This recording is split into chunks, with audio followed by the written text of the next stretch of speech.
જય ચેહરમાં, જય સધીમાં, જય ગોગા મહારાજ, ચેહરધામ ભરૂચ ચેનલમાં આપનું સ્વાગત છે। આજનો વિષય કંઈક આપણો એવો છે કે ન્યાય અને ધર્મી ડેરા કોને કહેવાય।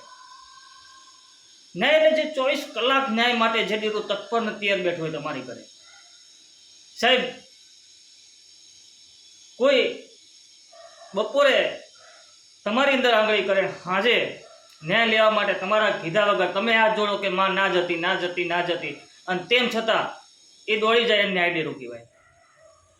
આજે દરેક ઘરે એવા ઘણા બધા ઘર છે જે ન્યાય ડેરા બેઠા છે, અને એવા ડેરા જે કુંવાસી માટે તત્પર હંમેશા તૈયાર બેઠા હોય છે, એવા ડેરા ન્યાય ડેરા કહેવાય। પણ આવા ડેરા તો જગતની અંદર એવું નથી। ઘણા બધા એવું કહેતા હશે કે શું અમારી ઘરે આવી માતા નથી? કેમ? કયા કારણસર? શું કારણ છે? તો આવા ડેરા કયા કયા? સાહેબ, ડેરું ને દેવ શેર માથે સવા શેર બધાની ઘરે જ બેઠા છે, પણ કંઈક ખૂટી રહ્યું હોય તો દેવમાં નહીં, પણ તમારી રહેણી કહેણીમાં અને તમારા વિચાર આચરણની અંદર, જેના કારણે સાહેબ ન્યાય માટે વર્ષો વીતી જાય। બાકી દેવ તો એવા જ હોય છે કે સવારે ઘટના બને, સાંજે એનો ન્યાય લઈને ઘરે આવે। એમાં આવા ડેરાની અંદર જેની ઘરે 84નું ખાતું બેઠું હોય, જેની ઘરે અખત ઝોપડી હોય, મસાની મેલડી હોય, ઉગતાની મેલડી હોય, વિહોત હોય, સધી શિવતર હોય, સાહેબ આવા ડેરા ન્યાય ડેરા કહેવાય। તાત્કાલિક ઓન ધ સ્પોટ ફેસલો લેવા વાળી માતાઓ હોય। શું સાહેબ કોઈને બીવડાવતો નથી કે બીવડાવવાની વાત નથી, પણ જ્યારે આવા ડેરા હોય ઘરે, ત્યારે કોઈ માણસને કોઈ જગ્યાએ બહાર જવાની જરૂર પડતી નથી, કે કોઈ કોર્ટ કચેરી જવાની જરૂર નથી પડતી, અને આવા ડેરા તાત્કાલિક ઓન ધ સ્પોટ જ ફેસલો લેતા હોય છે। પણ આવા ડેરા મળે ક્યાંથી? આવા ડેરા હોવું જ જોઈએ છે સાહેબ, મળતા નથી અને મેળવવા પડે છે। તમારી રહેણી કહેણી સાહેબ, તમારો લાખોનો કોઈ એવું કહેતું હોય કે દેવ માટે તો શું છે, દેવને રહેવા માટે તો ખાલી નાનો ગોખલો હોય તો ગોખલા વાળી મોટી હોય। હા સાહેબ, તમારી વ્યવસ્થા ના હોય અને તમારી પરિસ્થિતિ ના હોય તો એ ગોખલામાં એના માટે તો બહુ મોટો છે। પણ સાહેબ તમારી વ્યવસ્થા હોય, તમારે 4 BHK જોઈએ છે રહેવા માટે, અને એના રહેવા માટે એની માટે તમારે સાહેબ 2x2 નું મંદિર બનાવવું, તો એવા ડેરન ઓતેડે ઢાસકો ના પડે, વિચાર કરે સાહેબ। એક વસ્તુ દેવગતિ અને દેવનો પ્રેમ એક અંદરની ભાવ છે, અંદરની વસ્તુ છે, અને ખરીદવાથી અને પૈસા જોડે એનું કોઈ મૂલ્ય નથી સાહેબ। દેવને એવું નથી હોતું કે તમે એના માટે બંગલો બનાવી દો, કે એની માટે બહુ મોટું મંદિર બનાવી દો, કે એની માટે મઠ બનાવી દો। એક સાહેબ ભાવ જ એવો હોય છે, તમારો પ્રેમ જ એવો હોય છે, તમને એમ અંદરથી એવું થાય કે સાહેબ મારી રૂમ, મારો બેડરૂમ કરતાં મારી માતાનું બેડરૂમ, મારી માતાનું મંદિર સારું હોવું જોઈએ, એવો ભાવ અંદરથી થઈ જાય સાહેબ। હાજે કદાચ તમે દીવા ના થયા હોય તમારી ઘરે અને તમે કંઈક બહાર હો, તો સાહેબ હોતનું જમવાનું તમને ના ભાવવું જોઈએ કે હજી મારી માતાના દીવા નહીં થયા, એટલે કે મને ક્યાંથી ખાવાનું ભાવે સાહેબ। આ ભાવ છે, આ પ્રેમ છે સાહેબ। 6 મહિના 12 મહિનાનું છોકરું હોય, પોતાની માતા ના જોવે 15 મિનિટ કે 20 મિનિટ તો રડવા માંડે છે, હાવ ભાવ ખોઈ બેસે છે। કેમ સાહેબ? એને શું ખબર? એ તો હજી 5-6 મહિના છે, ભૂખ નથી લાગી, તરસ નથી લાગી, દુનિયાની બીક નથી, દુનિયા શું છે એને ખબર નથી, તેમ છતાં એ રડવા માંડે છે। કેમ રડવા માંડે છે સાહેબ? એ પ્રેમ છે। ન્યાય ડેરા વિષય આપણો ન્યાય ડેરા કોને કહેવાય? કે સાહેબ હાજે ન્યાય પડ્યો હોય તમારો કોઈ જગ્યાએ, અને કોઈ જગ્યાએ તમારી વાત પડી હોય અને હવાર ના થવા દે, તો એ ન્યાય ડેરા કહેવાય છે સાહેબ। જબાની તસવે બોલવા વાળી માતા હોય છે। ઘડીક ભાઈ જાનીભાઈની કોમેન્ટ હતી કે માતા ધૂણ્યા વગર કેવી રીતે બોલે છે, તો કે જબાની તસવે બોલવા માંડે છે। આ વિષય પર આગળ આપણે ચર્ચા કરીશું, નવો વિષય લઈને આવીશું, પણ અત્યારે ન્યાય પર વાત કરીએ છીએ। તો ન્યાય ડેરા કોને કહેવાય?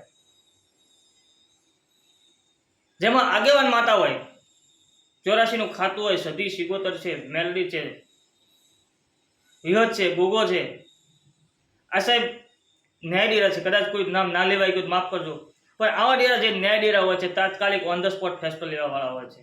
કોઈ કુવાસીનું ઓછું પડે, કોઈ કોઈને દુઃખી કરે વગર કારણે, કોઈ તમારી જોડે કનકટ કરે કોઈ કારણ વગર હોય, તમારે સાહેબ જબરું નહીં થઈ જવાનું, જબરી એન કરી દેવાની, એ જબરી થાય એટલે એનો ન્યાય લઈને ઘરે વળે છે। અને તમે જો બળિયા થઈ ગયા અને તમે પાવરમાં આવી ગયા તો એ દેવ કામ કરતું નથી. પણ તમારે શાંત રહેવાનું અને માતા તમારું કામ કરતી હોય. સાહેબ સવારે જરૂર હોય અને હોજે તમે વિચાર કરો કે સવારે આટલું કામ છે ને આટલી વસ્તુની જરૂર છે ને આટલું કરવું છે.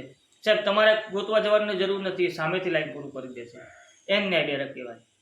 અને આવા ડેરા સાહેબ તમે જે જગ્યાએ બેઠા હોય ને એ જગ્યા પર તમે જાઓ, તમારી દુનિયાની પરિસ્થિતિ ખરાબ હોય અને તમે એ જગ્યા પર એ મઢમાં પગ મૂકો એટલે તમારા વિચારોમાં પરિવર્તન આવી જાય, તમારું માઇન્ડ હલકું થઈ જાય, તમારું મગજ ફ્રેશ થઈ જાય.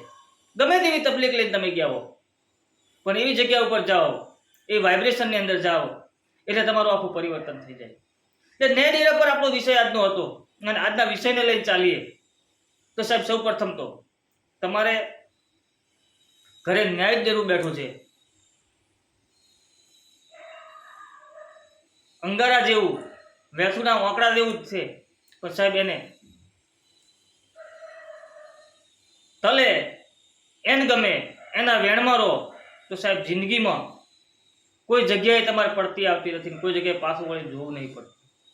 પણ સાહેબ તમારો અને એનો ભાવ એક થઈ જાય, તમારું એનું ઓંતેડું એક થઈ જાય. એ આગળ મેં વિડીયોમાં વાત કરી છે કે સાહેબ તમને જ માતા વગર ના ચાલે પણ માતાને તમારા વગર ના ચાલે એવી પરિસ્થિતિ સર્જાઈ જાય, એવી પરિસ્થિતિ ઊભી થઈ જાય, એ દિવસે તમારું દેવ ન્યાય થઈ જાય. અને ન્યાય અને ધર્મી દેવ કહેવાય. જ્યારે કે સાંજે વ્યવહાર પડ્યો હોય સવાર ના થવા દે. સાહેબ 6 મહિને 12 મહિને 5 વર્ષે જે વ્યવહાર લઈને ઘરે આવે ને ડેરું ના કહેવાય.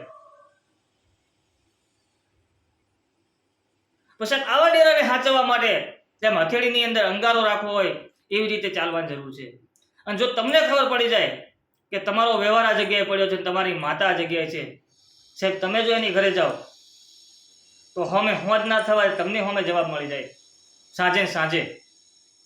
એટલે આવા ડેરા પાલવવા અને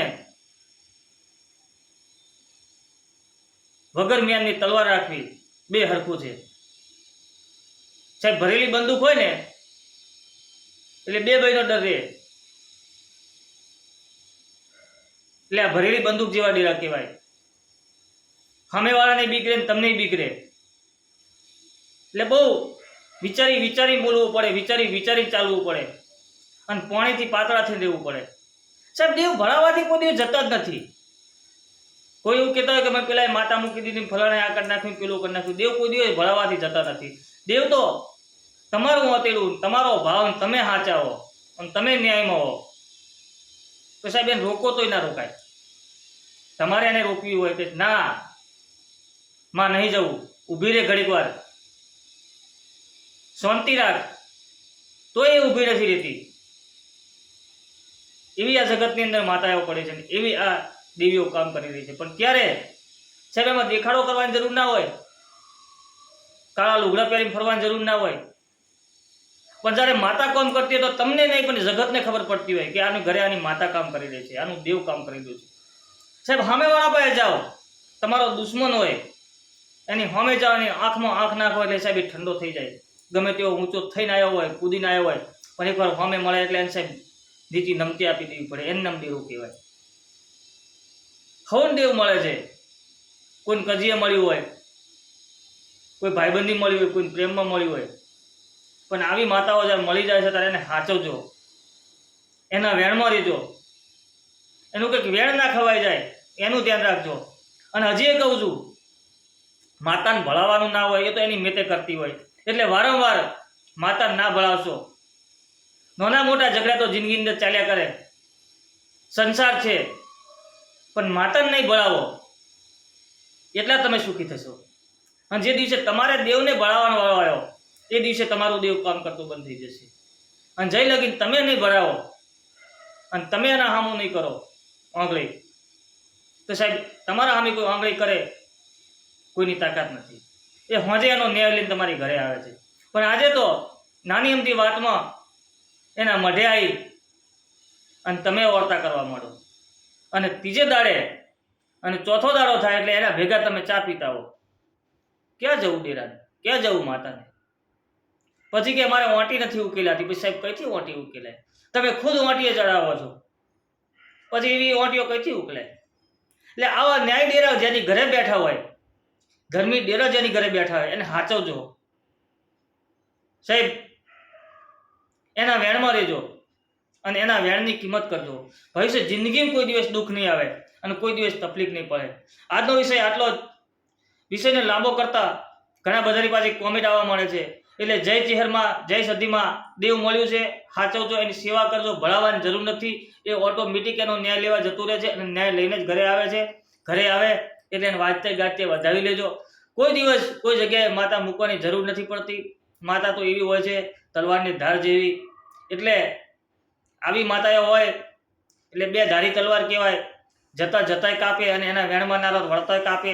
એટલે બે વસ્તુનું ધ્યાન રાખવું પડે છે. જય ચિહરમાં જય સદીમાં જય ગોગા મહારાજ.